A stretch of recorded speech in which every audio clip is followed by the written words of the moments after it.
যিনি দেশ ছেড়ে গেলেন না, উনি আমাদের পৃথিবী ছেড়ে চলে গেলেন। এটা জাতির জীবনে একটা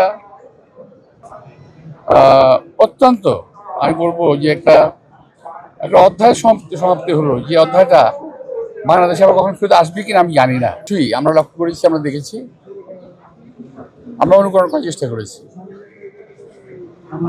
দেশের মানুষকে উনি ভালোবাসতেন।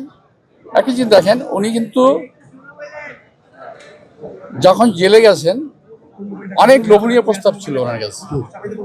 অনেক লোভনীয় প্রস্তাবের মধ্যে একটা ছিল ভবিষ্যৎ হোক নিরাপদ, বিনিয়োগ হোক বিশ্বস্ত, আর আমার পছন্দ সল্ট বে। ওয়েলকাম টু সল্ট বে। উনি দুই ছেলেকে নিয়ে বাড়ি চলে যাবেন, একবার ছিল প্রস্তাব এরকম, উনি জান না। আওয়ামী লীগের সময় আমি নিজে ওনাকে বলেছিলাম যে আপনি চলে যান, তোমাদের কি হবে, আমাদের যা হওয়ার হবে। পরে আমি দেশ ছেড়ে যাবো না। আমি বললাম যদি আপনার অ্যারেস্ট করে ফেলে গিয়ে গ্রেপ্তার হয়ে যান কি করবেন? হয়ে যাবো, তবে কি হবে? অন্তত দেশের মানুষ কি জানবে আমি দেশের মানুষের সঙ্গে বেইমানি বেশি কথা করি নাই। আমি এটা করতে পারবো না। আমি তো বলেছি, আগে বলেছি, এখনো বলছি যে আমার দেশের বাড়ি যাওয়ার মতো জায়গা নেই। আমি দেশের মানুষ নিয়ে থাকতে চাই। সেই মানুষটা আজকে, যিনি দেশ ছেড়ে গেলেন না, উনি আমাদের পৃথিবী ছেড়ে চলে গেলেন। এটা জাতির জীবনে একটা অত্যন্ত, আমি বলবো যে একটা একটা অধ্যায় সমাপ্তি হলো। যে অধ্যায়টা বাংলাদেশে আবার কখন ফেরত আসবে কিনা আমি জানি না।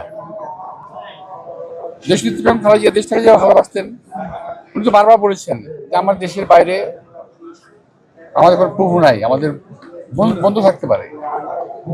তো উনি আমার শিখিয়ে গেছেন মাথা নত না করে কিভাবে রাজনীতি করতে হয়।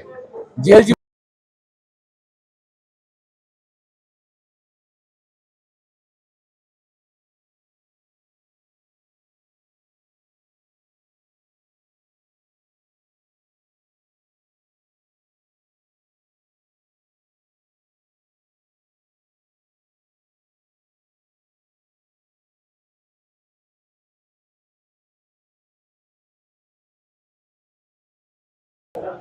আমার ওনার সঙ্গে সর্বশেষ স্মৃতিটা তো আসলে যেটা ছিল সেটা সত্যি বলতে, উনি অসুস্থ হওয়ার পরে আমাদের সঙ্গে আমরা মাঝে মাঝে ঈদের সময় বাসায় দেখা করতে যেতাম। আগের মতো সচরাচর দেখা হতো না।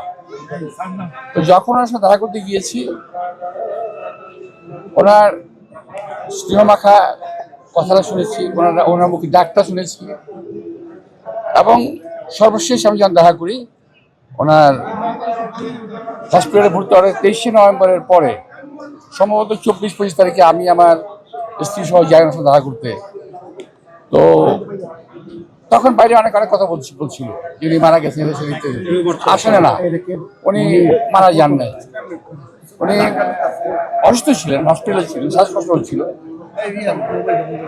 তো আমি ওনার সাথে দেখা করলাম, তখন আমি সালাম দিলাম দূর থেকে। ইনফেকশনের ভয় ছিল ওনার নিজে, তো ওই কারণে আমরা সামনে যাইনি। উনি সালামের প্রত্যুত্তর দিলেন, হেসে জবাব দিলেন। ওটি আমার শেষ স্মৃতি। হেসে সালামের জবাব দিয়েছেন দুজনকে আমাদের।